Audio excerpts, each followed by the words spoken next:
قل هو الله أحد الله الصمد لم يلد ولم يولد ولم يكن له كفوا أحد بسم الله الرحمن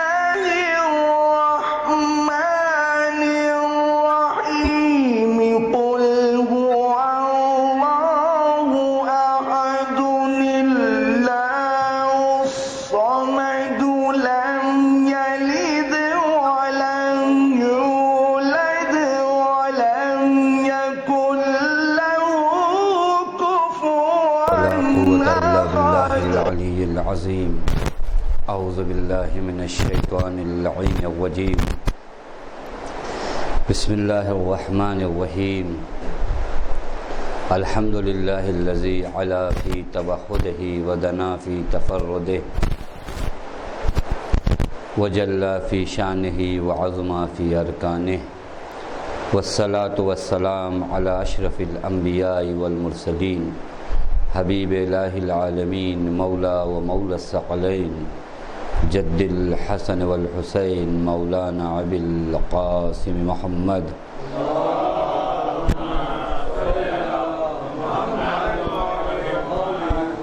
وعلى أهل بيته الطيبين الطاهرين المعصومين المظلومين المنتجبين لا سيما بقية الله في الأرضين، واللعنة الدائمة الباقية العاجلة على أعدائهم أجمعين من الآن إلى يوم الدين.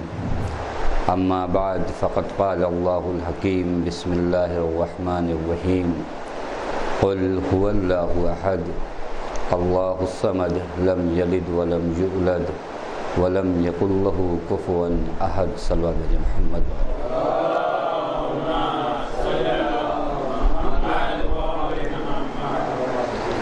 آج کی اپنی گفتگو کا آغاز کرنے سے پہلے آپ حضرات سے التماس ہے کہ ایک مرتبہ سورہ حمد اور 3 مرتبہ سورہ اخلاص کی تلاوت فرما کے خطیب اکبر مولانا مرزا محمد اطہر صاحب کی روح کو ارسال فرمائیں. بسم اللہ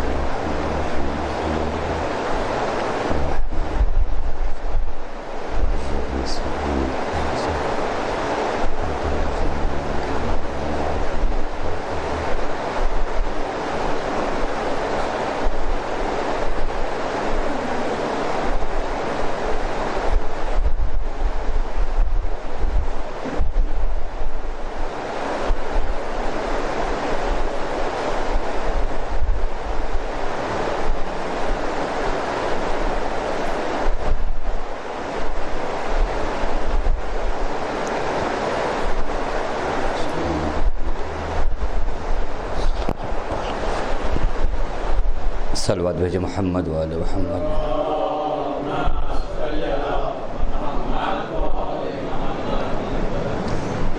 اپنے بزرگوں کا ایک حق جو انسان کی گردن پر ہوتا ہے،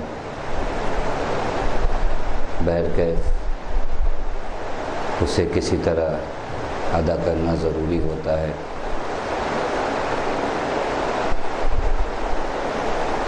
بعض اوقات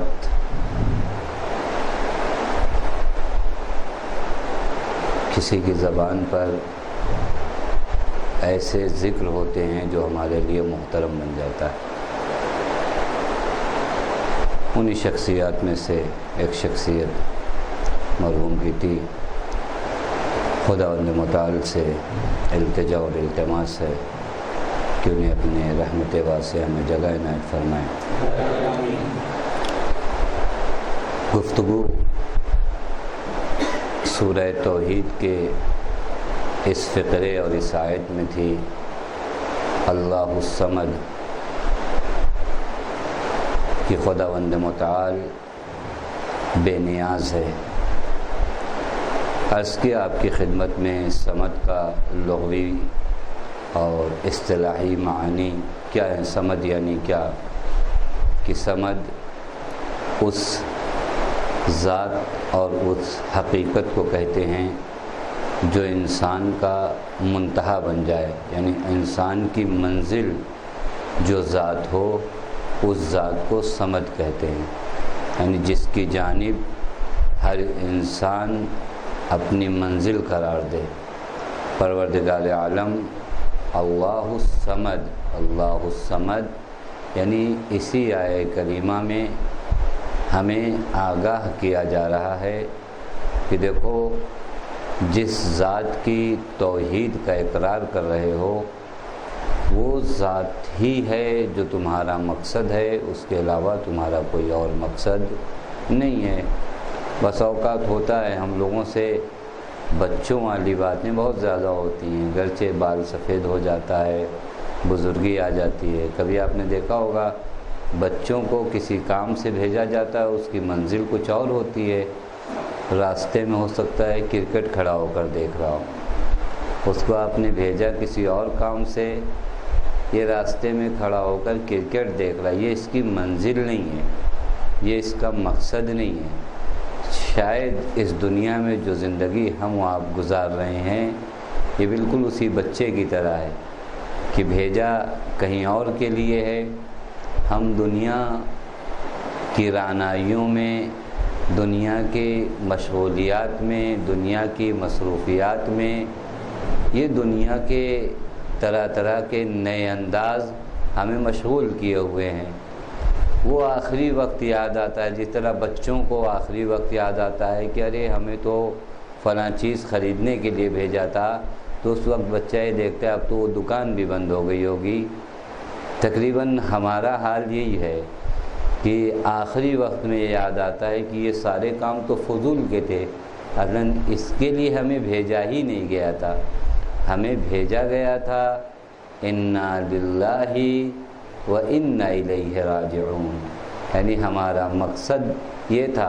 یعنی پروردگار، اگر دیکھیں کبھی کبھار راستے مبہم ہو جاتے ہیں، کنفیوز ہو جائے گا آدمی، لیکن یہاں تو واضح ہے نا، قرآن مجید نے یہ بھی بتایا کہ آپ کہاں سے آئے ہو اور آپ کو کہاں جانا ہے، آپ کا مقصد کیا ہے، آپ کا ٹارگیٹ کیا ہے۔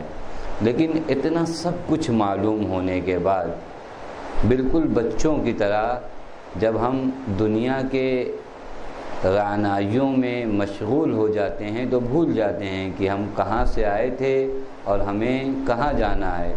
وہ آخری ایام میں شاید وہ بھی توفیق الہی ہے کہ کسی کو یاد آ جائے کہ نہیں یہ ہماری منزل نہیں ہے، وگرنہ دیکھا گیا ہے کہ وہ جو مادہ حرص دنیا ہے، دنیا کے تئیں انسان حریص ہوتا ہے، یہ حرص ضعیفی میں اور بڑھ جاتی ہے۔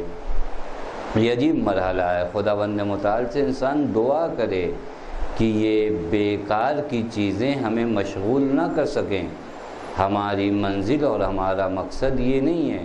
میں نے اس سے پہلے بھی عرض کیا تھا کہ دنیا کے بازار میں جو انویسٹ ہم نے کیا ہے اس سے بڑا سرمایہ کوئی انویسٹ کر ہی نہیں سکتا۔ ہم نے اپنی زندگی اس بازار میں انویسٹ کیا ہے، اور اس زندگی کے بدلے اگر دنیا کے چند دن کے کہے اور ہنسیاں سمیٹ کر لے جائیں تو معنی نہیں رکھتا۔ الدنیا سوق ربح فیہا قوم وخسر آخرون، دنیا بازار ہے، اس میں ایک قوم نفع اٹھاتی ہے، ایک قوم نقصان اٹھاتی ہے، اور اس بازار میں جو چیز ہم سرمایے کے طور پر لگا رہے ہیں وہ اپنی سانسیں، اپنی حیات، اور یہ سانس بالکل اسی برف کی طرح ہے کہ برف پگھلتا ہے، اب اگر جتنی دیر ہوگی یہ برف پگھلتا رہے گا، برف بیچنے والا چاہے یا نہ چاہے برف پگھلے گا۔ اسی طرح ہماری زندگی ہے، یہ ہر لمحہ پگھل رہی ہے، ختم ہو رہی ہے، ہر سانس ہماری زندگی کے خاتمے کا ایک باب ہے۔ لیکن اس کے باوجود اگر اس تجارت سے، اس دنیا کے بازار سے ہم نفع نہ اٹھا پائیں، اس کی وجہ یہی ہے کہ ہم نہیں سمجھے کہ ہمیں کہاں جانا ہے۔ بہرکیف الصمد کے لیے ایک توضیح جو ہے امام جعفر صادق علیہ السلام نے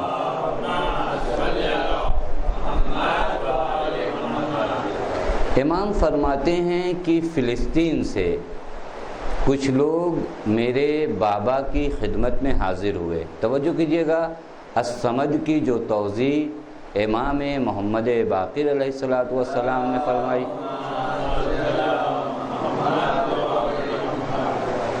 امام صادق فرماتے کہ میرے بابا کے پاس وہ لوگ آئے فلسطین سے اور مختلف قسم کے سوالات کیے میرے بابا سے ان لوگوں نے. اس میں سے ایک سوال ان لوگوں کا یہ تھا کہ مولا لفظ الصمد کی تفسیر بیان کریے.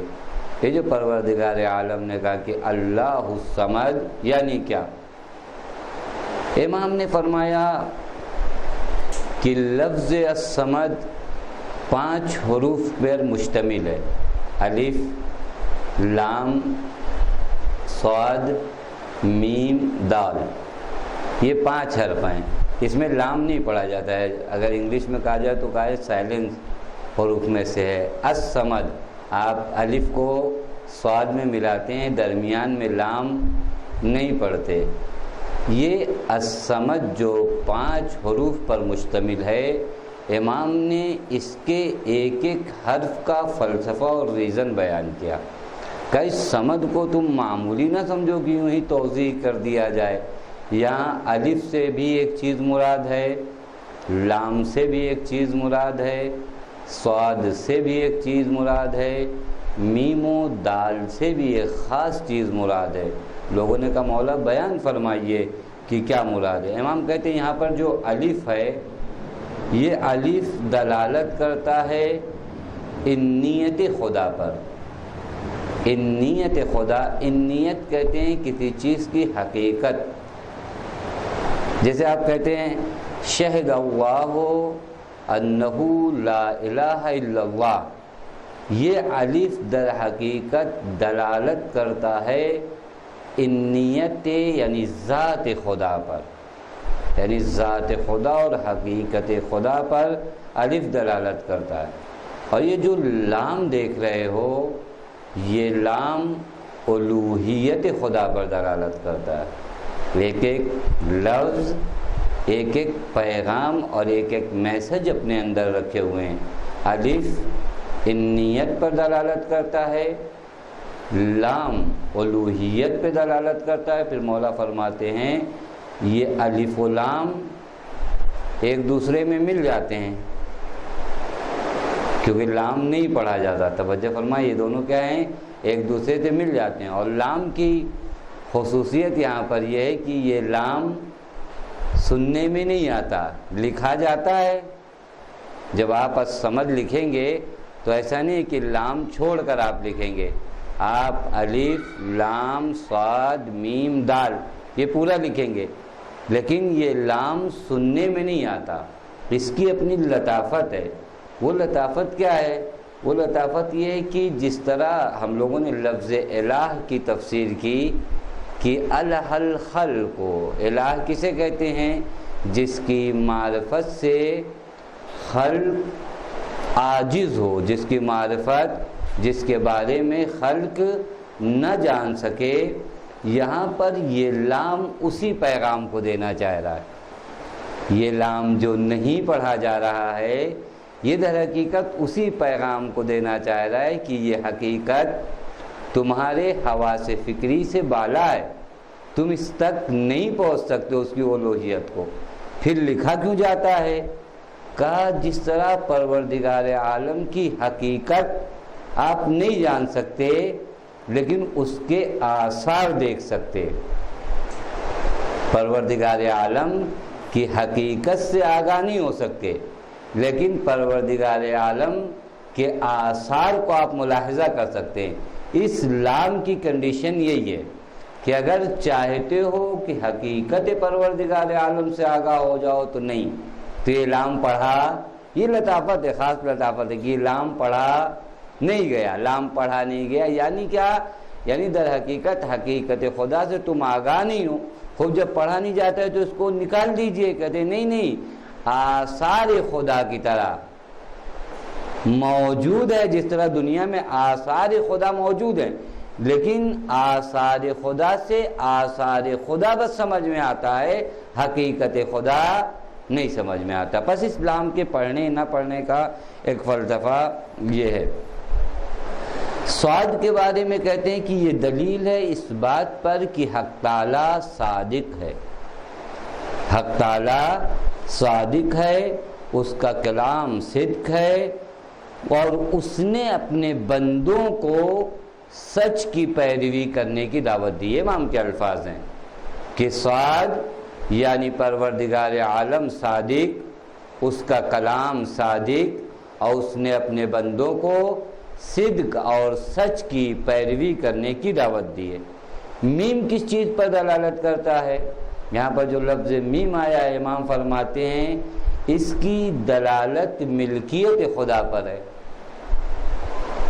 کس زمانے میں ہم لوگ زیادہ ہمارا کرتے ہیں، یہ ہمارا گھر، ہمارا ہاتھ، ہمارا پیر، ہمارا سر، ہمارے بچے، ہمارا یہ، ہمارا وہ، کہتے ہیں یہ تمہاری تمام ملکیت یہ اعتباری ہے۔ اس سے پہلے بھی مالک یوم الدین میں توضیح ہوئی تھی اس جملے کی کہ ہماری ملکیت اعتباری ملکیت ہے، لیکن حقیقی ملکیت کس کی ہے؟ پروردگار عالم کی ہے۔ وہ اس کے فیوز ہیں، بعنوان امانت اس نے آپ کو دیا ہے، اور اگر اسی ایک بات کو انسان سمجھ جائے کہ ہمارا کچھ نہیں ہے، سب اس کا ہے، بطور امانت اس نے دیا ہے، تو ایک انسان جو امین ہوتا ہے وہ امانت میں خیانت نہیں کرتا۔ اگر زبان کے مالک ہم نہیں ہیں، ہماری زبان کا مالک خدا ہے، تو جس کا مال ہے وہ جو کہے گا اس زبان سے بس اسی کو انجام دینا ہے۔ اگر آپ کے پاس یہ کاپی کوئی امانت کے طور پہ رکھ دے، تو جو شخص رکھتا ہے آپ کے پاس وہ کہتا ہے کہ اسے اس کمرے سے اس کمرے میں مت لے جائیے گا، تو آپ کو اتھارٹی ہے پوچھنے کی، ہمارے کیا پوچھا کیوں اللہ تعالیٰ نے یہ منع کر دیا، یہ روک دیا، یہ کر دیا؟ اصلاً ابھی تک آپ کو یہ یقین نہیں ہو پایا کہ یہ تمام چیزیں اللہ کی آپ کی نہیں ہیں۔ اگر یہ معلوم ہو جائے کہ یہ تمام چیزیں کسی اور کی ہیں، ہم کو بعنوان امانت دیا گیا ہے، تو اس وقت سوال نہیں ہوتا۔ آپ کسی سے پوچھتے ہیں، اگر کسی نے آپ کے گھر میں 2 عدد کیا نام ہے کرسی لا کر امانت کے طور پہ رکھ دیا اور کہا کہ اس پہ 80 کلو سے زیادہ والے آدمی کو مت بیٹھا دیے گا، تو آپ کہیں گے یہ کیوں کہہ دیا، ایسا کیوں کر دیا، یہ کیوں؟ بھائی اس کا مال ہے، توجہ کر رہے ہیں، وہ مصلحت جانتا ہے، وہ منع کرتا ہے۔ آپ نے امانت کو قبول کیا ہے، بس آپ کو طب کے امانت عمل کرنا ہے، اگر اس کے خلاف کام کیا تو آپ نے خیانت کیا۔ اسی طرح ہمارے اعضاء و جوارح و ہماری افکار و اس دنیا کا ذرہ ذرہ امانت پروردگار عالم ہے۔ اگر یہ آنکھیں پروردگار عالم نے ہمیں عطا کی ہیں اور کہا ہے کہ اس کی نامحرم کی جانب نگاہ نہ کرنا، تو آپ کو اتھارٹی نہیں ہے کہ اللہ تعالیٰ نے ہماری آزادی چھین لی۔ آج کہتے ہیں کہ دین نے کیا کیا؟ آزادی چھین لیا۔ خوب ہم اپنے پیر سے جا رہے ہیں، آپ سے کیا مطلب؟ ہم اپنے ہاتھوں سے کام کر رہے ہیں، آپ سے کیا مطلب؟ ہم اپنی آنکھوں سے، یہ تعبیر غلط ہے، یہ ایک اعتبار ہے جو اللہ تعالیٰ کی جانب سے ملا ہے، اور یہی ہے بھی کہ واقعاً کبھی کبھار آپ نے دیکھا ہے کہ جب وہ اپنی امانتوں کو واپس لیتا ہے تو لمحے نہیں لگتے۔ کتنا اچھا بدن کا سسٹم، لیکن ایک رگ اگر خدا نخواستہ کوئی پرابلم ہو جائے تو آپ کا یہ پورے بدن کا سسٹم نابود ہو جاتا ہے، ختم ہو جاتا ہے۔ وہ بدن جس پر ہم اکڑتے تھے، وہ بدن جس کے روب سے ہم دوسروں سے باتیں کرتے تھے، ایک لمحے کے لیے ایک رگ جو ہمارے دماغ و سر میں ہے، خدا نخواستہ اس کی حرکت، اس میں جو خون کی رفتار ہے، بتاتے ہیں کبھی کبھار ایک چھوٹا سا سوئی سے بھی ادنا ذرہ کے برابر خون کا ٹکڑا اگر درمیان میں آ جاتا ہے وہ انسان کو برین ہیمریج ہو جاتا ہے. یہ معمولی سا کام، یہ سسٹم جس پر تم ناز کر رہے ہو، یہ سسٹم تمہارا نہیں ہے، تمہارے کنٹرول میں نہیں ہے، مالک حقیقی اس ذات ہے. اگر انسان ان یقین کے ساتھ، دیکھیں یہ باتیں شاید ہو سکتا ہے مجھے بھی اتنا یقین نہ ہو، زبانی ہو، لیکن کہنے کا مطلب یہ کہ شاید میری یہ باتیں آپ پر اثر انداز ہو جائے. اس سسٹم کو اگر آدمی یقین کر لے، اس کے بعد نافرمانی معنی نہیں رکھتی. اس کے بعد یہ سوچنا کہ ہم نے یہ کیوں کیا، ایسا کیوں کیا، ہم کو یہ کیوں حکم دیا جا رہا ہے. ملکیت حقیقی اللہ تعالیٰ کی ہے. آپ کی ملکیت اگر حقیقی ہوتی، توجہ کریے گا، میں ایک میراث کے مسئلے کو چھیڑوں، آپ کی ملکیت اگر حقیقی ہوتی تو جیسے ہی ہم مرے ہمارا مال ہمارا نہیں رہ گیا. علماء فرماتے ہیں، فقہا فرماتے ہیں کہ اگر میں نے مثلا اگر 3 لاکھ میں چھوڑ کر مرا اور میں نے یہ وصیت کی کہ یہ 3 لاکھ امام باڑے میں خرچہ کر دیا جائے، تو علماء فرماتے ہیں کہ اگر وراث راضی نہیں ہے تو یہ 3 لاکھ امام باڑے میں خرچہ نہیں ہو سکتا. بھائی مرنے والا کے مال تھا، اگر یہ ملکیت حقیقی ہوتی تو یہ 3 لاکھ خرچہ ہونا چاہیے تھا، یہ نہیں کہ نہیں. اس انسان کو صرف 1/3 کا اختیار ہے، یعنی جسے اپنا مال کہتا تھا اس مال میں بھی اس کو 1/3 کا اختیار ہے. اگر 2 لاکھ اور جو بچے ہیں اس پر وراث نے اجازت نہیں دیا تو اصلاً آپ کی یہ وصیت بیکار ہے، لاگو ہونے والی نہیں ہے. کس مال پر آپ اترا رہے ہیں، کس ملکیت پہ اترا رہے ہیں؟ یا آپ کی جان گئی یا یہ ملکیت ختم ہو گئی. لیکن اللہ تعالیٰ وہ مالک ہے جس کے مالک یوم الدین، وہ ملکیت زائل ہونے والی نہیں ہے. وہ ہماری اور آپ کی ملکیت کی طرح نہیں ہے کہ آج ہے کل نہیں ہے، نہیں، یہ ملکیت ہمیشہ سے ہے. دال کی دلالت اس کی ملکیت میں دوام، وہی مسئلہ جو عرض کیا کہ دال یعنی اس کی ملکیت میں دوام ہے. ملکیت، دال، یہ ملکیت زائل ہونے والی نہیں ہے. پھر امام نے ایک عجیب جملہ، ان تمام الفاظ کو بیان کرنے کے بعد امام نے ایک عجیب جملہ کہا کہ اگر میں اس علم کے لیے جو خداوند متعال نے مجھے عطا کیا ہے ایسے افراد پاتا جن میں برداشت کرنے کی قدرت ہوتی تو میں توحید، اسلام، ایمان، دین، شریعت کو اسی لفظ سمجھ سے بیان کر دیتا. بعض لوگوں کو حیرت ہوتی ہے کہ کیسے سورہ حمد میں پورا قرآن ہے. امام فرماتے ہیں کہ اگر ایسے افراد میرے پاس ہوتے جن کے اندر یہ استعداد اور یہ لیاقت ہوتی، یہ کیپیسٹی ہوتی، تو میں اسی لفظ سمجھ سے توحید، پس اب دل نہیں چاہتا آپ حضرات کا کہ امام زمان کے ظہور کے لیے ایک صلوات بھیجیں.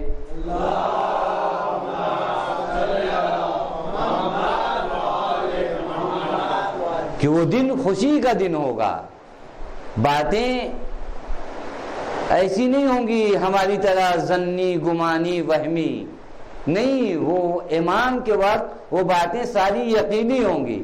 شاید وہ الفاظ جسے ہم جانتے نہیں ان الفاظ سے معارف کے دریا پھوٹیں. امام فرماتے ہیں اگر ایسے افراد مجھے مل جاتے تو میں اسی لفظ سمجھ سے توحید و دین و شریعت و اسلام پھیلاتا. اور پھر امام نے ایک شکوہ کیا کہ میں کیا کروں، ایسے افراد تو میرے جد امجد کو بھی نہیں ملے. یعنی یہ شکوہ ہے تاریخ سے، یہ شکوہ ہے انسانیت کے گر جانے سے، انسانیت کے پستی میں چلے جانے سے، کہ انسان کس پستی میں ہے کہ ہم اسے کہاں لے جانا چاہتے تھے. یہ انسان آج ایٹمی پلانٹ پہ نازا ہے، ہم اسے وادی ملک سے ملکوت تک لے جانا چاہ رہے تھے، لیکن راستے کے موانع نے بہت چھوٹی چھوٹی چیزوں پر انسان کو متکبر کر دیا۔ اگر ہمارے راستے پہ چلتے تو ہم اسے ایک اہم منزل تک لے جاتے۔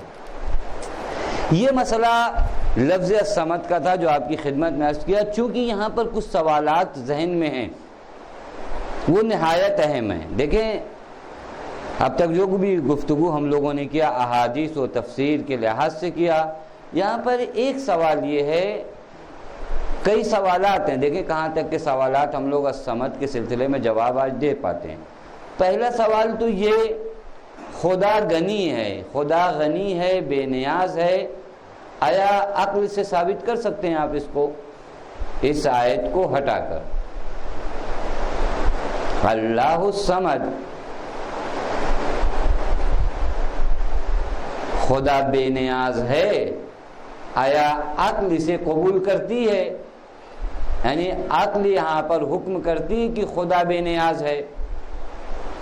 دوسرا سوال جو یہاں پر ہے وہ یہ کہ جب حق تعالیٰ بے نیاز ہے، اسے کسی چیز کی ضرورت نہیں، تو پھر حق تعالیٰ نے ہم سے نماز کیوں طلب کی، ہم سے روزہ کیوں طلب کیا، ہم سے یہ کیوں طلب کیا کہ ہم اللہ تعالیٰ کی معرفت حاصل کریں، اس کی قدرت کو پہچانیں، اس کی صفات کو پہچانیں، اس کی ذات کی حقیقت کو معلوم کرنے کی کوشش کریں؟ بے نیاز انسان کسی سے کوئی چیز چاہتا نہیں ہے۔ اگر کوئی ذات بے نیاز ہے تو وہ کبھی کسی سے کوئی چیز نہیں چاہتی۔ حق تعالیٰ ان تمام چیزوں کو ہم سے کیوں طلب کرتا ہے؟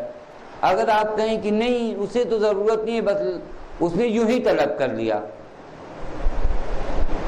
تو یہ بھی سوال کا جواب نہیں ہے، کہ پھر اس کا مطلب یہ ہے کہ اس کا فعل عبث ہے۔ مثلا یہاں پر ایک گلاس پانی رکھا ہو، اتفاق سے نہیں رکھا ہے، کہ اگر جو ہے ایک گلاس پانی یہاں پر رکھا ہو، اس کے بعد کہا جائے ایک گلاس پانی لائیے، تو یہ تو فعل عبث ہے۔ یہاں پر تمام چیزیں موجود ہوں، تمام چیزوں کی موجودگی میں ہم کہیں کہ یہ لے آئیے، اس کو اصطلاح میں کہتے ہیں تحصیل حاصل، یعنی پہلے سے ایک چیز موجود ہے پھر اسی کا حصول، اور کہا جاتا ہے یہ محال ہے، تحصیل حاصل نہیں ہو سکتا کہ جو چیز آپ کو حاصل ہے پھر حاصل ہو جائے، کیونکہ وہی چیز نہیں حاصل ہوگی، اب جو ہوگی دوسری ہوگی۔ توجہ کر رہے ہیں؟ یہاں پر بھی اگر حق تعالیٰ کوئی چیز آپ سے طلب کرتا ہے اور اس کے پاس وہ چیز موجود ہے، آپ کے بقول اللہ الصمد، تو معنی نہیں رکھتا کہ اللہ تعالیٰ ہم سے کوئی چیز طلب کرے۔ اگر طلب کرتا ہے اور اس کے پاس موجود ہے تو یہ فعل، یہ کام اللہ تعالیٰ کا عبث ہے، العیاذ باللہ۔ وہ حکیم مطلق فعل عبث انجام نہیں دیتا۔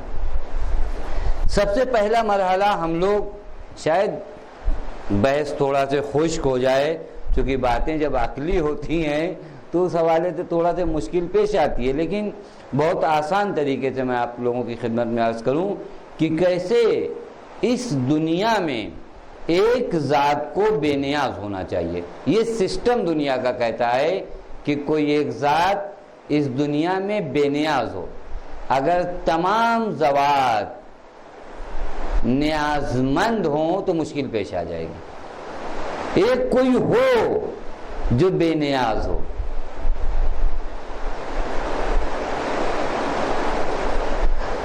علم فلسفے میں وجود کی دو قسم ہوتی ہے، یعنی آپ کا اور ہمارا جو وجود ہے اس کو کہتے ہیں وجود۔ جو چیز خارج میں موجود ہو اس کو کہتے ہیں وجود۔ یہ وجود انسان کا کبھی خود سے ہوتا ہے، وجود یا تو خود سے ہوگا یا کسی کی وجہ سے ہوگا، جس کو کہتے ہیں وجود بے نفس سے اور وجود بے غیرے۔ ہم لوگ جو موجود ہیں اپنے آپ کی وجہ سے موجود ہیں یا کسی نے یہ وجود ہم کو عطا کیا ہے؟ ظاہر سی بات ہے آپ کا جواب یہ ہوگا کہ وجود کسی نے ہم کو عطا کیا ہے. یہی سسٹم اگر باقی رہے، ہم کہیں کہ زید کا وجود خالد کی وجہ سے ہے، خالد کا وجود بکر کی وجہ سے ہے، بکر کا وجود فلاں کی وجہ سے ہے، اسی سسٹم سے آپ چلے جائیے، آخر کہاں پر ختم کریں گے؟ سوال یہ ہے. اگر یہ سلسلہ یوں ہی چلا جائے اور کہیں ختم نہ ہو تو مشکل ہے. توجہ کریں، مثلا آپ اس کا وجود اس کی وجہ سے، اس کا وجود اس کی وجہ سے، اس کا وجود اس کی وجہ سے، اس کو علم فلسفے میں کہتے ہیں تسلسل. شاید آج جو ہے کیا نام ہے آپ لوگ کہیں کہ یہ سب باتیں جو ہے تعویذی باتیں کہاں سے کر رہے ہیں، خود کہتے ہیں، یاد رہے کبھی نقصان نہیں کرے گی. اس کو کہتے ہیں تسلسل، جہاں سلسلہ ختم نہ ہو، اور یہ محال ہے، یہ محال ہے. کسی ایک سینٹر پہ جا کر اس کو ختم ہونا ہے، کسی ایک جگہ پر جا کر اس کو ختم ہونا ہے کہ وہ ایک ذات ایسی ہو جس کا وجود کسی کی وجہ سے نہ ہو، جس کا وجود اپنی وجہ سے ہو، اپنی ذات کی وجہ سے ہو. توجہ کریں، اگر وہ وجود بھی کسی وجود کا محتاج ہے تو سوال یہی ہوگا کہ پھر وہ وجود کس وجود کا محتاج ہے. پھر اگر بات بڑھے گی تو پھر یہ ہوگا کہ وہ وجود کس وجود کا محتاج ہے.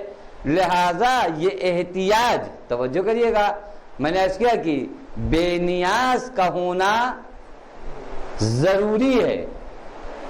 اگر پوری کائنات نیاز مند ہو جائے تو معنی نہیں رکھتا.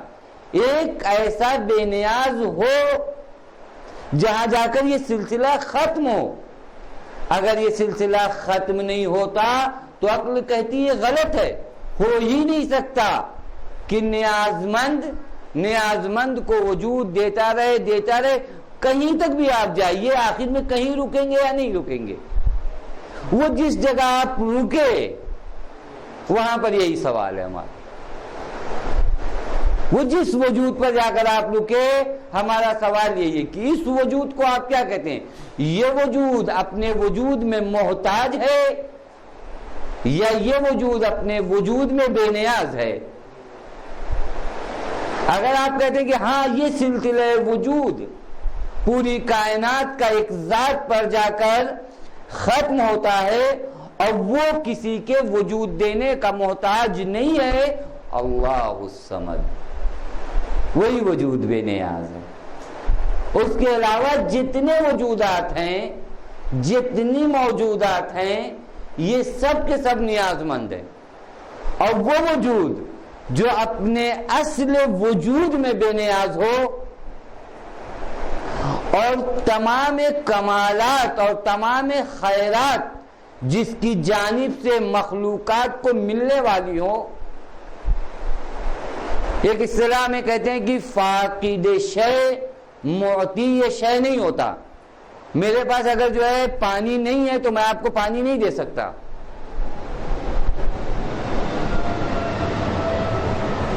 اگر ہمارے پاس جود نہیں ہے، کرم نہیں ہے، علم نہیں ہے تو یہ چیزیں ہم بانٹ بھی نہیں سکتے. اسی کو اصطلاح میں کہتے ہیں فاقد شے معطی شے نہیں ہوتا، یعنی جس کے پاس خود نہ ہو وہ بانٹ نہیں سکتا. اس کا مطلب ایک وجود اپنے وجود میں بقیہ تمام وجود سے بے نیاز ہے اور تمام کمالات کا حامل ہے، اس کے اندر کسی قسم کا کوئی نقص نہیں ہے کہ نقص ہوگا تو وہ نیاز مند ہوگا. یہ یاد رکھیے گا، نقص کو پورا کرنے کے لیے، عیوب کو پورا کرنے کے لیے ہم محتاج ہوتے ہیں. کبھی استاد کے محتاج ہوتے ہیں، کبھی کتابوں کے محتاج ہوتے ہیں، کبھی ٹیچرز کے محتاج ہوتے ہیں. اگر ہمارے اندر نہیں ہے لیکن چونکہ ہمارا وجود، توجہ کیجیے گا، چونکہ یہ وجود مستقل ہے اپنے وجود میں، لہذا یہ تمام صفات جو ان مخلوقات کو وہ دے رہا ہے وہ اس کے اندر بدرجہ آتم موجود ہے۔ یہ عقل کہتی ہے کہ وہ آخری سلسلہ جہاں آپ کا ختم ہوا، اسی کو تعبیر پروردگار عالم نے کہا کہ قل هو اللہ احد اللہ الصمد۔ ایک وجود کو ہونا ہی چاہیے بے نیاز، اگر ایک وجود بے نیاز نہیں ہوگا تو اصلاً یہ دنیا کا سسٹم تشکیل نہیں پا سکتا کہ آپ کہیں کہ نہیں تمام وجودات محتاج ہیں۔ یہ مسئلہ عرض کیا کہ یہ مسئلہ جو ہے عقلی لحاظ سے کسی جہت سے ثابت کیا جا سکتا ہے کہ ایسے بے نیاز کا ہونا ضروری ہے، یعنی آپ یہ نہیں کہہ سکتے کہ حتماً لازم و ضروری ہے کہ تمام موجودات جو ہیں اس دنیا میں نیاز مند ہو، نہیں، عقل کہتی ہے کہ کوئی ایک موجود ایسی ہو جو نیاز مند نہ ہو، کیونکہ اگر تمام موجودات نیاز مند ہوں گی تو تسلسل لازم آتا۔ یہ ایک مطلب ہے، توجہ کیجیے گا۔ پس ثابت یہ ہوا کہ حق تعالیٰ بے نیاز ہے عقل کے لحاظ سے بھی، یعنی ایک وجود کو ہونا چاہیے، اب وہ وجود حق تعالیٰ کے علاوہ کہیں اور نظر نہیں آتا۔ اس کے مقابلے میں ہمارا وجود، ہم ہر لمحہ محتاج ہیں، ہم ہر لمحہ محتاج ہیں، اور احتیاج ہماری اس حد تک ہے کہ پیغمبر فرماتے ہیں کہ الفقر فخری وبہی افتخر، میرا فقر، میری احتیاج ہی میرا افتخار ہے، یعنی جو میرا امتیاز ہے، میں رسالت پر افتخار نہیں کر رہا ہوں، میں نبوت پر افتخار نہیں کر رہا ہوں، میں اس حکومت، اس مال و دولت پر افتخار نہیں کر رہا ہوں، نہیں، افتخار انسان اپنے سب سے بڑے سرمایے پر کرتا ہے۔ پیغمبر فرماتے ہیں الفقر، میری فقیری میرا افتخار ہے، یعنی وہ جو میرا امتیاز ہے، وہ جو میرا ترہ امتیاز ہے، وہ یہی میری فقیری حق تعالیٰ کے سامنے، چونکہ وہ ذات بے نیاز، اس ذات کے سامنے میری نیاز مندی یہ میرے سر کا تاج ہے۔ جب پیغمبر نیاز مندی پر افتخار کریں تو ہمیں آپ کو، جس کے پاس کچھ بھی نہیں ہے سوائے فقر کے، سوائے نیاز مندی کے، اس کو کس پہ افتخار کرنا چاہیے؟ یا ایک عجیب حدیث کا جملہ ہے کہ اللہم، یہ عجیب حدیث ہے، یعنی واقعاً معرفت بری حدیث، اللہم اغننی بالافتقار الیک، اے میرے اللہ، اگر تو مجھے غنی کرنا چاہتا ہے، بے نیاز کرنا چاہتا ہے، مجھے تو بے نیاز کر اپنی ذات کی نیاز مندی سے، مجھے بے نیاز بنا۔ بے نیاز کیسے بنائے گا تو؟ اپنا محتاج بنا دے، یعنی اپنی محتاجگی میں مجھے بے نیازی عطا کر۔ یہ عجیب جملہ ہے، یعنی کیا؟ یعنی یہ کہ صرف اپنا محتاج بنا، بقیہ تمام کائنات سے بے نیاز کر دے۔ اللہم اغننی، مجھے غنی کر دے، بے نیاز کر دے، کس کے ذریعے؟ بالافتقار الیک، اپنے آپ کا اپنا محتاج بنا دے، میں بے نیاز ہو جاؤں گا۔ اب وہ دعائے کمیل کا جملہ جہاں مولا کائنات فرماتے ہیں وَطَاعَتَهُ غِنًا،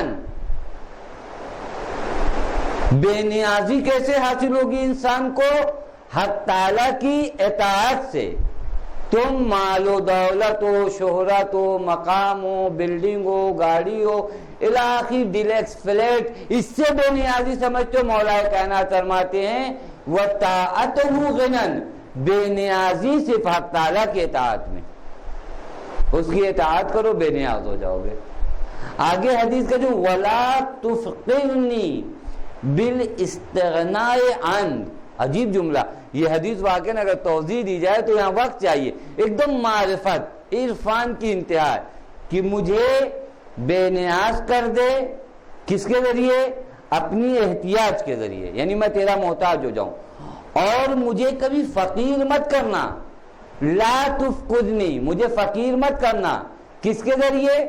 کہ میں تجھ سے غیر محتاج سمجھنے لگوں اپنے آپ کو، یعنی تجھ سے بے نیاز اپنے آپ کو سمجھنے لگوں، مجھے تو فقیر مت کرنا اس چیز کے ذریعے، یعنی اپنا محتاج بنا تاکہ میں بے نیاز ہو جاؤں، اور تیری غیر نیاز مندی سے، یعنی یہ احساس میرے دل میں آ جائے کہ میں خدا سے بے نیاز ہوں، کبھی مجھے ایسا فقیر مت بنانا، یعنی مجھے ایسا فقیر مت بنا کہ میں تیری نیاز مندی سے بے نیاز ہو جاؤں۔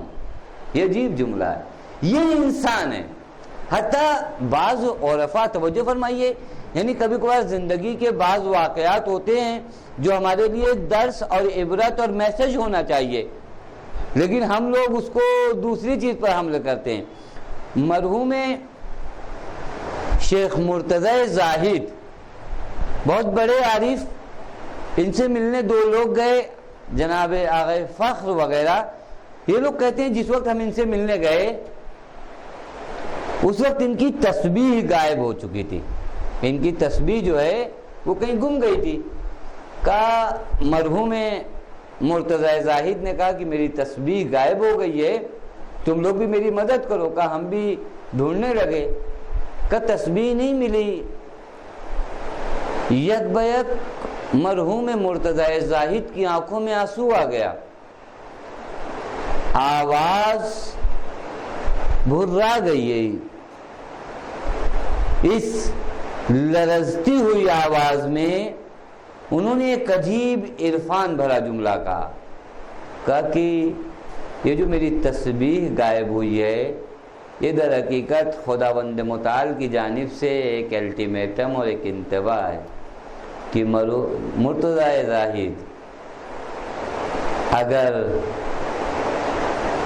میں نہ ہوں تو تیری حقیقت اتنی ہے کہ تو اپنی تسبیح کی نگہبانی بھی نہیں کر سکتا، تیری نیاز مندی کا عالم یہ ہے کہ تو اپنی رکھی ہوئی تسبیح کی حفاظت بھی نہیں کر سکتا، اور تیرے پورے وجود کی حفاظت، تیرے اولاد و مال و منال کی حفاظت تم سمجھتے ہو تمہاری وجہ سے، تمہاری وجہ سے تو یہ تسبیح بھی نہیں تمہارے سامنے جو ہاتھوں میں بڑی مختصر سی۔ اسی لیے درس لیا کہ ہماری نیاز مندی کا عالم کیا ہے، ہم خدا کے کتنے محتاج ہیں۔ مرحوم علامہ طباطبائی کے بارے میں یہ تھا کہ ہفتے میں جو ہے مرحوم علامہ طباطبائی کے شاگردوں اور مرحوم علامہ طباطبائی میں طے یہ رہتا تھا کہ آج ان کے گھر پہ کلاس ہوگا، آج ان کے گھر پہ کلاس ہوگا۔ یہ جیسے ہم لوگوں کی سنڈے کی کلاس چلتی تھی ویسے وہ ٹائم پہ شروع ہوتی تھی، وہ جو ہے وہ کلاس جو ہے مرحوم علامہ طباطبائی کا بھی ایسے چلتا تھا۔ تو کبھی ایک شاگرد کے گھر، کبھی مرحوم علامہ طباطبائی کے گھر، کبھی یہ۔ دیکھیں انسان جب عارف ہوتا ہے تو کس حد تک ہوتا ہے۔ مرحوم علامہ طباطبائی آخری عمر میں جب تھے تو نہایت ضعیف ہو چکے تھے، اور حتیٰ آپ کے پیروں میں بھی طاقت نہیں تھی، آنکھوں سے بھی کم دکھائی دیتا تھا۔ ایک رات جب کلاس میں جانا تھا، کسی شاگرد کے گھر پہ تھا، تو لوگوں نے آ کر کہا کہ نہیں آج ایسا کرتے ہیں کہ یہیں پر کلاس رکھ دیتے ہیں، آپ جائیں گے۔ قم تو آپ لوگوں نے دیکھا ہے آپ کافی ڈیولپ ہو چکا ہے۔ قم اس زمانے میں ڈاکٹر صاحب جب گئے ہوں گے تب بھی خراب تھا، یعنی آج کے 10-15 سال پہلے قم کے حالات عجیب تھے، وہاں کی گلیاں عجیب چھوٹی چھوٹی یہ وہ۔ اور جب علامہ طباطبائی کا زمانہ رہا ہوگا تب قم کا عالم کیا رہا ہوگا۔ لوگوں نے کہا کہ یہ چھوٹی چھوٹی گلیاں، اس میں راستے بھی ہموار نہیں ہیں، آپ جائیں گے، رات کا اندھیرا ہے، جانے دیجئے، ہم لوگ سب کو یہیں بلا لیتے ہیں۔ مرحوم علامہ طباطبائی نے ایک عرفان بڑا جملہ کہا، رات ہو گئی تو تم یہ سوچتے ہو کہ دن میں جو ہمیں دکھائی دیتا ہے وہ سورج کی وجہ سے دکھائی دیتا ہے، تم نے یہ سمجھ لیا ہے کہ یہ دن میں جو تم دیکھتے ہو یہ سورج کی وجہ سے دیکھتے ہو۔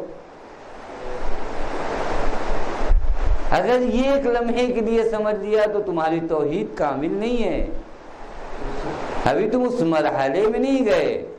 میں نے بھی ایک مرتبہ خدمت میں عرض کیا تھا کہ کھانا بھوک مٹانے کا ذریعہ ہے، بھوک نہیں مٹاتا۔ پانی پیاس نہیں ختم کرتا، یاد رکھیے گا، وہ جو پیاس ختم کرتی ہے وہ ذات حق تعالی ہے، وہ جو بھوک مٹاتی ہے وہ حق تعالی ہے۔ اسی لیے جناب ابراہیم نے کہا کہ جب میں مریض ہوا تو شفا تو نے دیا، دوا کھایا چونکہ وسیلے کے قائل ہیں، لیکن دوا کو ہم نے شافی نہیں کہا، شافی تیری ذات ہے۔ مرحوم علامہ طباطبائی فرماتے ہیں قل من یکلؤکم باللیل والنہار من الرحمن، اس کی تلاوت فرمایا کہ تم یہ سمجھتے ہو کہ تمہیں سورج نے دکھایا، نہیں، یہ لیل و نہار میں جو تم ہے یہ صرف من الرحمن ہے۔ یہ انسان اپنے آپ کو جب اس حد تک بے نیاز سمجھتا ہے دنیا سے، دیکھیں، اور ذات حق تعالیٰ کی جانب اس حد تک نیاز مندی ہوتی ہے، تب اس مقام تک پہنچتا ہے۔ چھوٹے سے وسیلوں پر، چھوٹی چھوٹی باتوں پر نمازیں چھوڑ دینا، روزے چھوڑ دینا، حج چھوڑ دینا، یہ در حقیقت وہی فرعونیت ہے۔ عرض کیا تھا کہ فرعون کوئی آدھار کارڈ لے کر نہیں آیا تھا کہ جس کے اوپر لکھا ہوا تھا کہ یہ فرعون ہے، اس کے آدھار کارڈ کا نمبر یہ نہیں۔ فرعون باتوں سے فرعون بنتا ہے۔ فرعونیت کسی شخص کا نام نہیں ہے، فرعونیت ایک کردار کا نام ہے۔ یہ کردار جس میں بھی آ جائے، ہم گھر میں ڈیوٹی کر کے کچھ کما کے لاتے ہیں، اس کے بعد اپنے بچوں کو کہ اگر ہم نہ ہوں تو تم بھوکے مر جاؤ، یہ ابتداء فرعونیت ہے۔ اگر ہم نہ ہوں تو اس امام باڑے کا سسٹم بگڑ جائے، یہ ابتداء فرعونیت ہے۔ اگر ہم نہ ہوں تو اس امام باڑے میں مجلس کون پڑھ پائے گا ہمارے علاوہ، یہ ابتداء فرعونیت ہے۔ اگر ہم نہ ہوں تو محفل کیسے اچھی ہوگی، ہم محفلوں کی ضمانت ہیں، یہ فرعونیت، یہ فرعونیت۔ توحید یہ نہیں سکھاتی۔ ہم نہ ہوں یعنی کیا؟ ابھی آپ اپنا وجود سمجھتے ہیں، اس حد تک نیاز مندی کے بعد یہ بے شرمی کی انتہا ہے، یہ انتہائی بے غیرتی، واقعاً یہ انتہائی بے، جہاں انسان اپنے سارے کنڈیشن کو جانتا ہے کہ ہماری حقیقت کیا ہے، اچھا خاصا گھر سے اٹھے، پتہ چلا چکر آیا اور گر گئے، اتنی طاقت تناور شخص، اتنا ایکٹیو اور اتنا جو ہے طاقتور شخص ایک بار گر گیا، کیوں؟ تمہاری حقیقت نہیں ہے کچھ، تم ہو نہیں کچھ،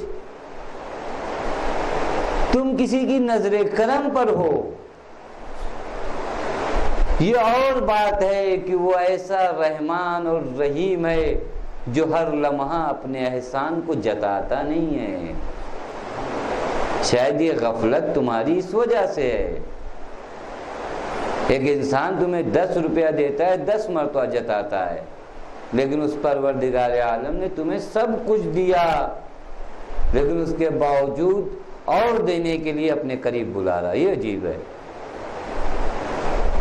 یہ نہیں کہ تم کو دے کر تم سے کچھ لینا چاہتا۔ اللہ الصمد، تم کیا ہو، تمہاری حقیقت کیا ہے، ہماری وقت کیا ہے کہ ہم اسے کچھ دے؟ نہیں، وہ جواد ہے، وہ کچھ دینے کے لیے بلانا چاہتا ہے۔ اس نے جس مقصد سے تمہیں خلق کیا ہے، جہاں تمہارا فائدہ وابستہ ہے، وہاں تک لے آنا چاہتا ہے، وگرنہ ہم کیا دے سکتے ہیں اللہ تعالیٰ کو؟ یہ ہر لمحہ دیکھا ہے، اپنے چشمے کو دیکھا ہے، چشمے میں پانی رواں ہوتا ہے لیکن پتہ نہیں چل پاتا، کیونکہ یہ چشمہ چپ چاپ پورے شہر کو پانی پلاتا ہے۔ پانی ہر لمحہ آتا ہے، ایسا نہیں ہے کہ ہر لمحہ، لیکن یہ پانی اتنے سلسلے سے آتا ہے کہ آپ کو یہ لگتا ہے کہ یہ وہی پانی ہے، جبکہ کسی نہر کے پاس آپ کھڑے ہو کر یہ نہیں کہہ سکتے کہ یہ وہی پانی ہے، کیونکہ جو پانی ابھی آپ نے دیکھا ہے وہ آپ کی نظروں سے غائب ہو چکا ہے، لیکن اس فیض کا اثر یہ ہے کہ آپ یہ سمجھ رہے ہو یہ وہی پانی ہے۔ یہ زندگی جو آپ کو ملی ہے، یہ جب سے آپ پیدا ہوئے آپ سوچیں یہ وہی زندگی ہے، یہ وہی زندگی نہیں ہے، یہ زندگی ہر لمحہ حق تعالیٰ کی جانب سے آپ کو مل رہی ہے۔ ابھی بول رہے ہیں فیض الہی ہے، ایک سیکنڈ بھی نہیں کہا جا سکتا، یہاں ایک سیکنڈ کم ہے، یہ سیکنڈ سے کم یہ ہماری تعداد ہے، یہ ہم نے بنا رکھا ہے، یہ سیکنڈوں کو بھی نہیں کہا جا سکتا کہ ایک سیکنڈ کے بعد کیا ہونے والا، نہیں، اب بھی سیکنڈ میں بھی ایک وقفہ لگتا ہے۔ اس حد تک انسان اپنی نیاز مندی کو حق تعالیٰ کے سامنے سمجھ لے، پھر اس کے بعد عبادت کا انداز نہیں بدلے گا۔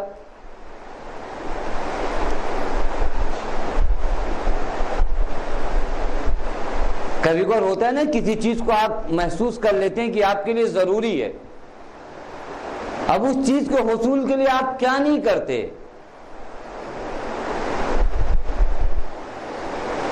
اسی طرح اگر آپ کے لیے یہ چیز یقینی ہو جائے کہ ہم کچھ بھی نہیں ہیں، ہم محتاج ہیں اس حق تعالیٰ کے، اب اس کے سامنے کبھی سر غرور بلند ہوگا؟ نہیں ہوگا۔ اس کا مطلب ابھی تک ہم نے اپنے آپ کو بھی نہیں پہچانا اور اپنے رب کو بھی نہیں پہچانا، ہم خود کو بھی نہیں جانتے کہ ہم کس حقیقت کا پیکر ہیں۔ ہمارا لمحہ لمحہ اس ذات حق تعالیٰ کہ فیض وجود سے مستفیض ہو رہا ہے، وگرنہ ہماری کوئی حقیقت نہیں۔ پھر یہاں پر وہی عرض کیا کہ ایک سوال اٹھتا ہے، وہ یہ کہ جب وہ بے نیاز ہے، ہماری کوئی ویلیو نہیں ہے کہ ہم اسے کچھ دے سکیں، تو پھر نمازیں کیوں، حج کیوں، زکوٰۃ کیوں، اوامر الہیہ کیوں آئے؟ دیکھیں، ہم لوگ اپنی جسمی ضروریات کو بہت اچھے سے درک کرتے ہیں، بعض ہماری ضروریات جو ہوتی ہیں وہ جسمانی ہوتی ہیں، اسے بہت اچھے طریقے سے ہم سمجھتے ہیں۔ مثلا ابھی آپ پوچھیں کہ پانی کیوں، کھانا کیوں، سونا کیوں، یہ سارے کیوں کا جواب آپ کو پتا ہے، کیونکہ یہ ہمارے بدن کی ضرورت ہے، اور ہم صرف اپنے بدن پر مشتمل نہیں ہیں۔ اگر آپ یہ کہتے ہیں کہ ہمارا وجود یہی بدن ہے، تو یہ بدن تو ہمیشہ رہتا ہے، یعنی ایک زمانے کے بعد ختم ہوتا ہے، لیکن کبھی یہ بدن رہتا ہے اور گھر والے لے جا کر سونا پور میں دفنا دیتے ہیں، یہ بدن تو موجود ہوتا ہے۔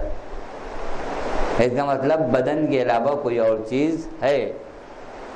جس طرح ہمارے بدن کی، دیکھیں اس سوال کو ذہن میں رکھیے گا، نماز کیوں، روزہ کیوں، حج کیوں؟ جب حق تعالیٰ بے نیاز ہے تو یہ تمام چیز اس نے چاہی کیوں؟ یہ تمام چیزوں کو ہم سے اس نے مانگا کیوں؟ کہ نہیں، جس طرح تمہارے بدن کے لیے پانی اور کھانے اور سونے کی ضرورت ہے، اسی طرح تمہاری روح کو عبادت کی ضرورت ہے، تمہاری روح کو نمازوں کی ضرورت ہے۔ اس کا حق تعالیٰ سے کیا واسطہ؟ تمہاری ہی نمازوں سے حق تعالیٰ کو کیا فائدہ؟ آپ نہیں تھے، نماز نہیں پڑھتے تھے، اس کی الوہیت میں کوئی کمی تھی؟ ایسا بھی نہیں کہ روب جمانے کے لیے کیا جا رہا ہو. بس اوقات بعض لوگ حکم دیتے ہیں روب جمانے کے لیے، خوب دیکھیں ہمارا کہنا مانا جا رہا نہیں ہے، ٹرائی کرتے بات ہے. لیکن گھر میں کوئی یہ ٹرائی نہ کرے. یہ دوستوں میں چلتا ہے اس طرح کی ٹرائی کرنا، لیکن وہاں جو ایک حکم چلتا ہے. خوب بس اوقات آدمی ٹرائی کرتا ہے، کہتے ہیں اللہ تعالیٰ ٹرائی کر رہا تھا کہ دیکھیں یہ کہتے ہیں مانتے نہیں، لوگ سمجھ جائے کہ میں بھی کچھ ہوں، الیاذ باللہ ایسا کچھ ہے. چونکہ اگر اتنا بھی اس میں ہے تو وہ سمجھ نہیں ہے.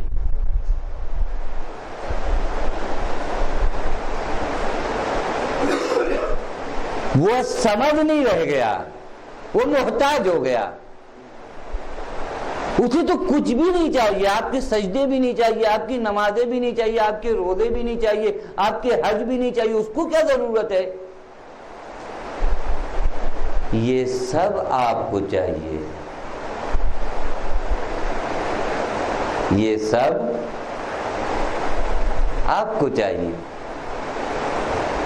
لیکن کبھی دیکھا ہے آپ نے، بہت یہ مثال شاید بہت 100% صحیح نہ ہو، لیکن ذہن کو قریب کرنے کے لیے، ہم بچہ دوا نہیں کھاتا،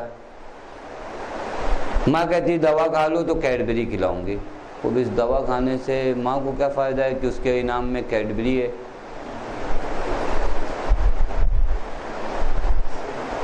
آپ مریض ہیں، کھاؤ مت کھاؤ، یہ دوا کی ضرورت آپ کو ہے. لیکن وہ ماں جس کا ہدف یہ ہے کہ میرا بچہ پروان چڑھے، وہ ماں جو اس بچے کو دوران طفولیت سے نکال کر جوانی تک لے جانا چاہتی ہے، وہ ماں جو اس کے بچپنے کو جوانی میں تبدیل کرنا چاہتی ہے، وہ جانتی کہ وقت پہ اسے دوا کھلانا ہے، وقت پہ اسے کھانا کھلانا ہے. گرچہ اس کھانا کھلانے کے عوض جو ہے بس اوقات کبھی کہنا پڑے کہ آدھا گھنٹہ ٹی وی دیکھنے دوں گی، ایک کیڈبری دوں گی، میچ دیکھنے دوں گی، بال لا کے دوں گی، بیٹ لا کے دوں گی. یہ تمام انعامات کس لیے؟ ماں کو کیا فائدہ ہونے والا ہے؟ کہ نہیں، ایک مقصد ہے، ایک ہدف ہے، اس بچے کو کہیں پہنچانا ہے. اس میں ماں کا کوئی فائدہ ہے؟ اس میں اس ماں کا کہیں کوئی فائدہ نہیں. میں نے عرض کیا کہ مثال صرف ذہنوں کو قریب کرنے کے لیے کہا، وگرنہ 100% کوئی لے جا کے وہاں تطبیق نہ کرے. یہ ماں اس بچے پر ہزار منتیں سماجتیں کہہ رہی ہے، کھا لو بیٹا، یہ کرو، ایسا کرو، اس میں یہ فائدہ ہے. تمام فوائد کے بعد بعد میں انعامات. یہی کچھ حال ہمارا ہے. ہمیں کہیں جانا ہے، منزل ہماری ہے، مقصد ہمارا ہے، پہنچنا ہمیں ہے، لیکن وہ جو الرحمن الرحیم ہے وہ ہمیں کہہ رہا ہے کہ نماز پڑھو تم کو اس کا اجر یہ ملے گا. انسان کا سسٹم جو ہے وہ اصل میں یہ سوچتا ہے کہ اللہ تعالیٰ نے کہا نماز پڑھو تو جنت ملے گی، اس کا مطلب اللہ کو کوئی فائدہ ہے کہ ایسا کرو گے تو یہ نہیں. اس طرح کی مثالوں سے آپ آسانی سے سمجھ سکتے ہیں کہ اللہ تعالیٰ نے کہا روزہ رکھو تو میں تمہیں جو ہے کیا نام ہے جہنم کی آگ سے محفوظ رکھوں گا، نماز پڑھو گے تو تم کو یہ مرتبہ ملے گا، یہ کرو گے تو یہ ملے گا. یہ انعامات جو ہے یہ ہمیں کچھ غلط جانب لے کر چلے گئے، کیونکہ یہ ہماری سوچ الگ ہے، کیونکہ کبھی ہم نے کسی پر اس طرح کا احسان کیا ہی نہیں. ہم نے اگر کسی سے کچھ کہا کہ یہ کرو تو یہ دوں گا تو حتماً اس میں ہمارا فائدہ تھا. تو اصلاً جو انسان جس چیز کو نہیں پہچانتا ہر جگہ اس کو ایسے ہی تولتا ہے کہ خوب کچھ نہ کچھ مصلحت ہوگی ہماری نماز پڑھنے سے، ہو سکتا ہے اللہ میاں کو کہیں نہ کہیں کچھ فائدہ ہو تبھی تو جنت رکھا ہے. نہیں، یہ آپ کی تشویق میں رکھا ہے، یہ جہنم آپ کو ڈرانے کے لیے رکھا ہے تاکہ آپ کو جہاں کے لیے خلق کیا گیا ہے وہاں تک آپ پہنچ جائیں. جس طرح آپ کا جسم جب آپ پیدا ہوئے تو آپ کا جسم آج کی طرح نہیں تھا. یہ جسم جس طرح رشد کیا اور بڑا ہوا ہے اسی طرح آپ کی روح کو بڑا ہونا ہے, اسی طرح آپ کی طینت کو بڑا ہونا ہے. یہ روح جب بڑی ہو جائے گی, اذا کانت النفوس کبارا تبعت فی مرادها الاجسام. عجیب شعر کہا متنبی نے کہ جب انسان کی روح بڑی ہو جاتی ہے تو اب جسم اس کا اس کے کنٹرول میں ہوتا ہے. جب تک یہ روح مختصر ہو, چھوٹی ہو, ناتوا ہو تو جسم روح کو لے کر جاتا ہے, لیکن جب روح بڑی ہو جاتی ہے تو اس کے بعد جسم معنی نہیں رکھتا, روح معنی رکھتی. روح ہوتی ہے جو زیر خنجر ہوتی ہے, توجہ کریے گا, اور قاتل سینے پر سوار ہوتا ہے اور جسم کو کچھ پتا بھی نہیں چلتا. کیوں؟ کیونکہ روح بڑی ہو چکی ہے. کہ ہماری نمازیں, ہمارے روزے خدا کو فائدہ نہیں پہنچاتے. خدا بے نیاز ہے, چونکہ ہمیں خلق اس لیے کیا گیا ہے. اور جتنی مرتبہ قرآن مجید میں کہا گیا وہ کہیں پر آپ بتا نہیں سکتے کہ آپ کے اللہ تعالیٰ نے کہا نماز پڑھو تو ایسا ہو جائے گا کہ تھوڑا ہماری سلطنت بڑھ جائے گی. نہیں, جہاں کہا گیا ان الصلاۃ تنہی عن الفحشاء والمنکر الا بذکر اللہ تطمئن القلوب, یہ سب بینیفٹ کہاں ہے؟ خدا کے ذکر سے اپنے قلوب کو اطمینان دو. یہ فائدہ کس کو ہے؟ روزہ رکھو تو یہ ہو جائے گا, حج کرو تو یہ ہو جائے گا. یہ تمام فائدے جاتے کہاں ہیں؟ یہ جتنے بھی فائدے ہیں یہ ہماری ذات سے, بس اس ذات میں نہیں ہے. میں یہاں پر ایک علمی گفتگو چھیڑنا نہیں چاہتا, وقت بھی نہیں ہے اور اس بحث کو چھیڑنے کا بھی فائدہ نہیں. ہمارے خیال سے کسی حد تک حل ہو چکا ہے, اب اس بحث کو چھیڑ کے اس کو اور خراب نہیں کرنا ہے. یہیں تک کافی ہے کہ در حقیقت اس سوال کا جواب کہ حق تعالی آیا ہماری عبادات کا محتاج ہے؟ ہماری عبادات ہماری ضروریات ہیں, ہماری عبادات ہماری ضروریات ہیں اس مقصد کے لیے جس مقصد کے لیے ہم خلق ہوئے ہیں. اور وہ مقصد بھی حق تعالی کا مقصد نہیں ہے, وہ مقصد بھی اسی فعل کا مقصد. آخر میں خراب کر ہی دیں, کبھی مقصد فاعل کا ہوتا ہے, کبھی مقصد فعل کا ہوتا ہے. ہم وہاں فاعل فعل ابھی تفسیر میں مدد کریں گے کیونکہ یہ 2 مرتبہ بتا چکے اور ہم اتنے بڑے کنزین بھول گئے. فاعل کسے کہتے ہیں؟ جو کسی کام کو انجام دیتا ہے. جی کیا کہیں گے؟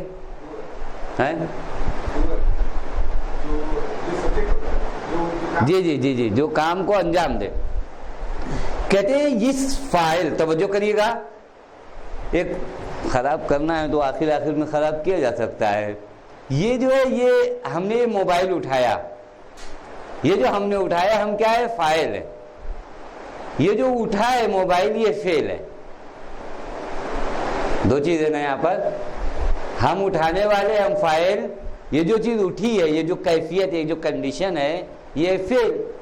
یا مثلا آپ نے کسی کو مارا, وہ جو مار ہے وہ فعل ہے, ورب ہے, اور یہ جس نے مارا ہے یہ فاعل ہے. کبھی کسی فعل کو, یعنی انسانوں کے یہاں یہ ہوتا ہے کہ انسان جب کسی فعل کو انجام دیتا ہے تو وہاں مقصد فاعل کا ہوتا ہے, ہدف ہمارا ہوتا ہے.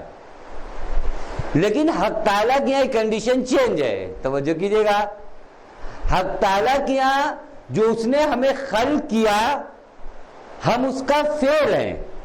اللہ تعالیٰ نے جو ہمیں خلق کیا ہم اس کا کیا ہے؟ فعل ہے. وہ خالق ہے, توجہ فرمانے, پس وہ فاعل ہے. ہم اس کا فعل ہے, ہم جو خلق ہوئے ہم اس کا فعل ہے. یہاں پر مقصد فاعل کا نہیں ہے, یہاں مقصد اسی فعل کا ہے. جی مفعول کا ہے. احسن تم, مقتول یا مفعول؟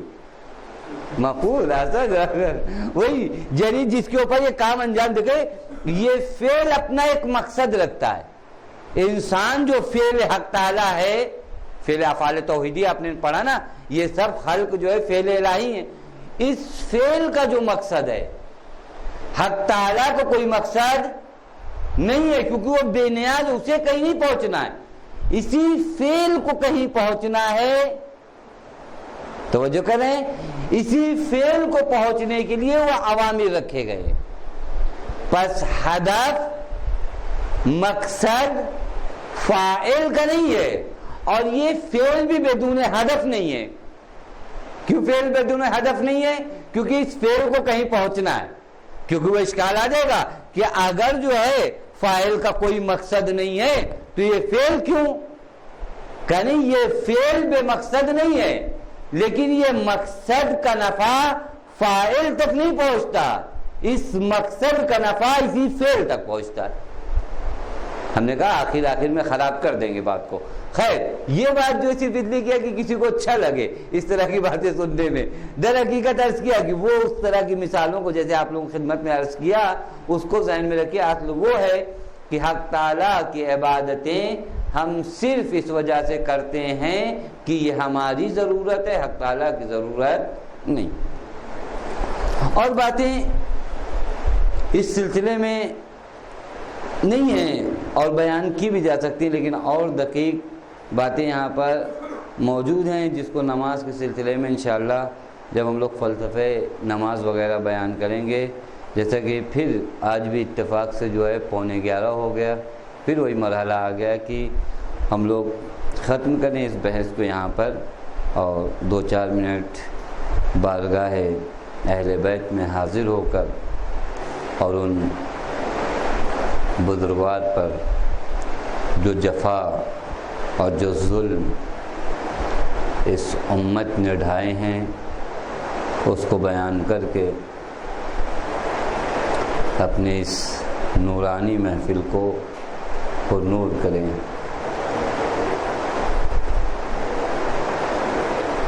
معرف قرآن، واقعاً قرآن تشنا رہ گیا۔ قرآن کے مفسروں کو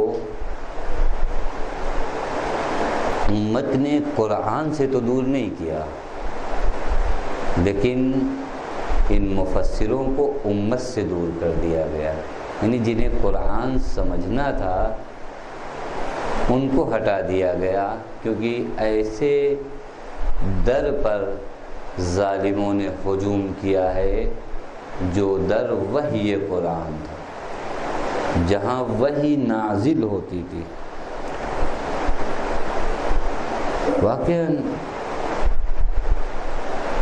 جیسا گھرانہ اور جیسے یہ افراد تھے اور جس طرح ان پر مظالم ڈھائے گئے، آج بھی واقعی معجزہ ہے، آج بھی ان مصائب کو سننے کے بعد دل تڑپ جاتا ہے، لیکن اگر انسان کا دل پاک ہو تب کہ زندگی میں ایسے لمحات بڑے کم آتے ہیں، یہ کبھی آتے ہیں تو انسان کا دل بھر آتا ہے۔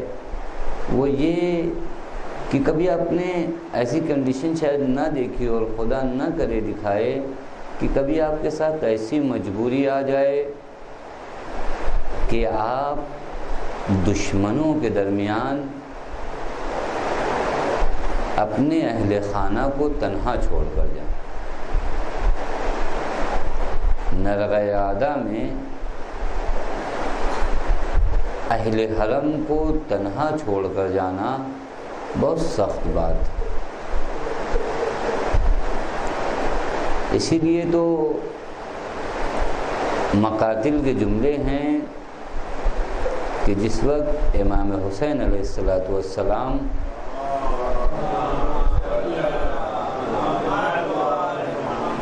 خیمے میں داخل ہوئے ہیں اور بیویوں پر نظر کی ہے تو اس کے بعد صرف ایک جملہ کہا، وَعَلَيْكُنَّ مِنِّ السَّلَامُ، یہ امام حسین کی جو رخصتی کا مصائب ہے نا، نہایت دردناک مصائب ہے۔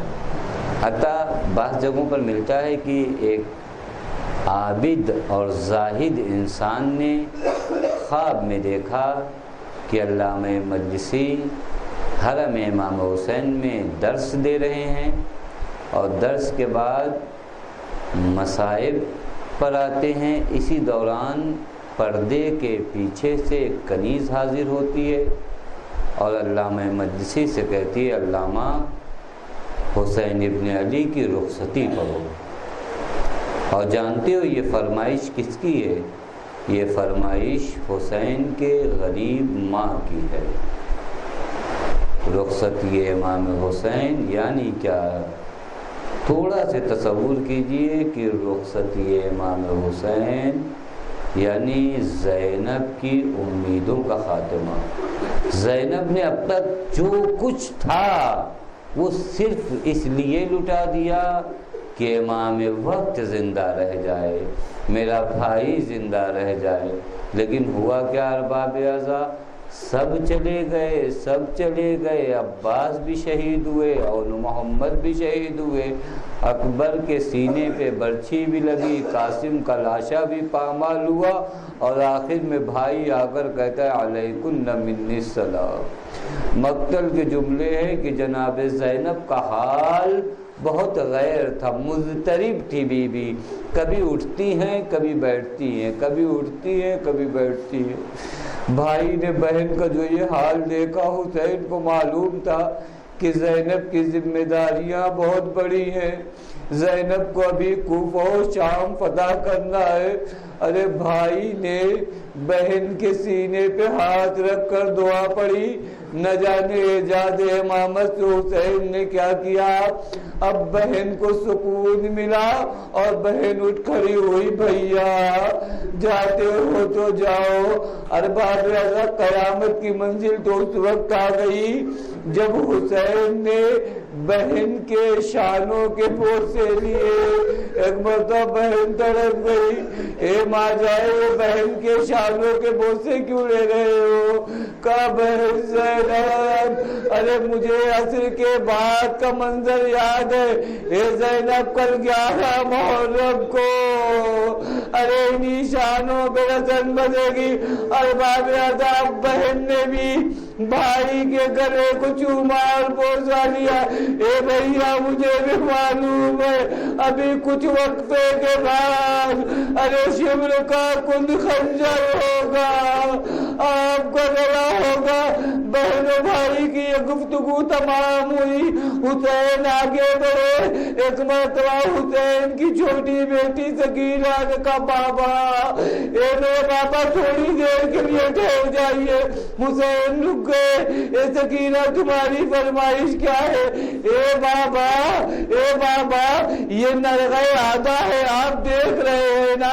ہاں بیٹی میں نرغہ آدھا کو دیکھ رہا ہوں۔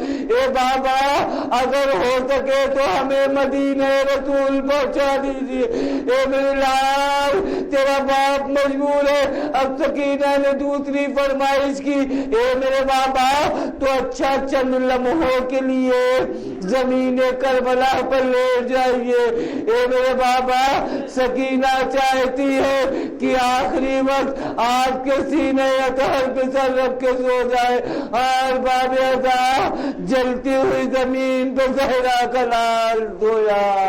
ارے سکینہ بابا کے سینے پہ سر رکھ کے عجب نہیں کہہ رہی ہو، اے میرے بابا نہ جانے یہ سینہ سکینہ کو کب ملے۔ اور باب اعضاء یہ سینہ سکینہ کو ملا، لیکن اس وقت ملا جب حسین کے جسم اطہر کا سر نہ تھا۔ بیٹی ہائے بابا۔